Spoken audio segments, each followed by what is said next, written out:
Continuing on, going through Project 2025, the Conservative Manifesto for redoing the executive branch. I've done an introduction, I've done chapter 1, and now we will move on to chapter 2. This one's going to be a long one, everyone. Chapter 2 is set out in section 1. Section 1 is taking the reins of government. Chapter 2 is Executive Office of the President of the United States, and this is written by Russ Vought. Now, Mr. Vought has some very aggressive language. He goes through 11 different departments in the executive branch that he wants to restructure, and he wants to change who's in control of each different department, how the department functions, and what the goals of the department are. So it's a complete overhaul of all 11 different departments. And one of those 11 technically is not a department, but is the vice president, who will no longer have any power whatsoever, but will be an emissary for the president. And if the vice president would like to sit in on meetings, then his voice will be heard, direct quote. Let me take you through all 11 pieces of this, and I will just give you a highlight, a quote that I think tells you what the overall idea is behind it. First quote on page 43 is an introduction, and Mr. Vought says, "Sadly, however, a president today assumes office to find a sprawling federal bureaucracy that all too often is carrying out its own policy plans and preferences, or worse yet, the policy plans and preferences of a radical, supposedly woke faction of the country." This is the theme throughout the entire rest of this particular person's chapter here. So let's move on to the first agency. The first one he speaks of is the U.S. Office of Management and Budget, and this has to do with the president's budget. He basically is setting out that when it comes to the monies involved in this, that the president needs to basically micromanage every dollar is how it's kind of turning out here. There can be a deputy involved, but it's the deputy and the president. In between the two of them, that's it. No one else really needs to have any control over the budget, which would be incredibly difficult. But yes, so this is what I refer to as the micromanaging of the executive or the president's budget. Now, he does go through and make some distinctions between the Trump presidency and the Biden presidency.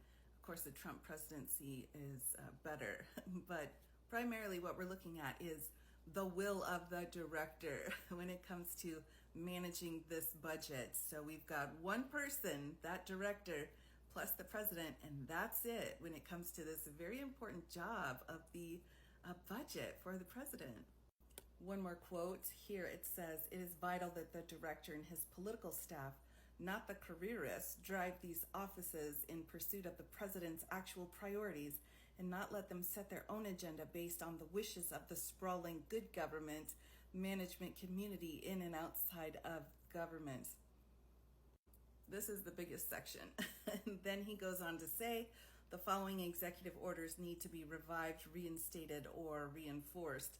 Executive Order 12866, 13891, and reinstate 13771, 13777, 13891, 13892, 13893, 13924, 13979, 13980, and strengthen Executive Order 13132. Of course, these are all Trump's previous executive orders. The bottom line is to bring back this idea of Buy American, Made in America, and when it comes to, again, the president's budget. Now, keep in mind, of course, that anyone involved, including this director that seems to have enormous power, all have to be vetted and approved, again, by the Heritage Foundation.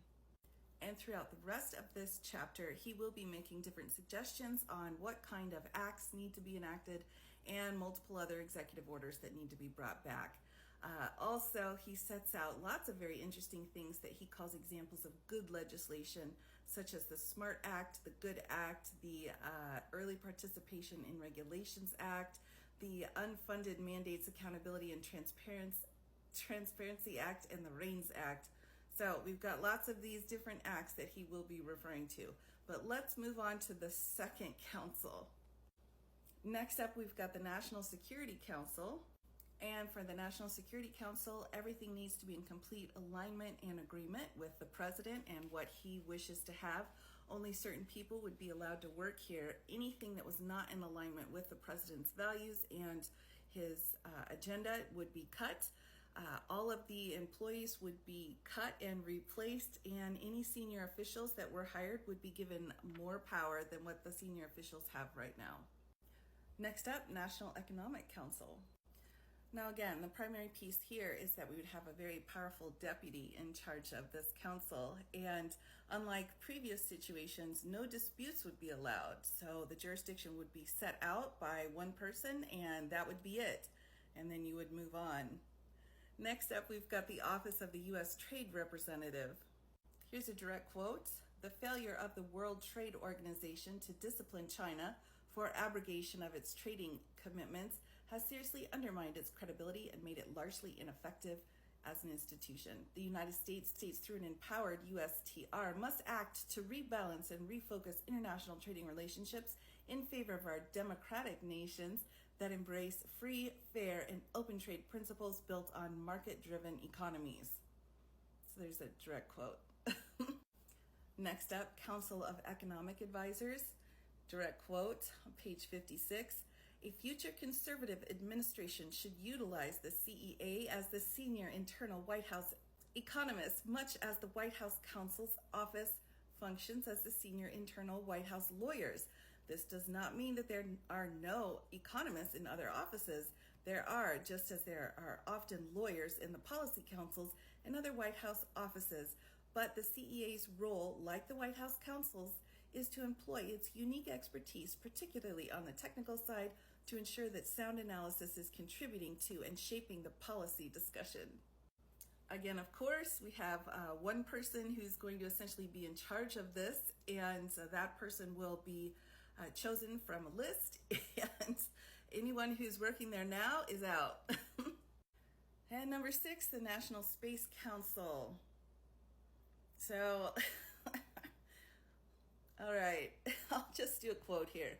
Major challenges remain in implementation and regulatory reform to keep up with rapidly evolving space markets and competitors.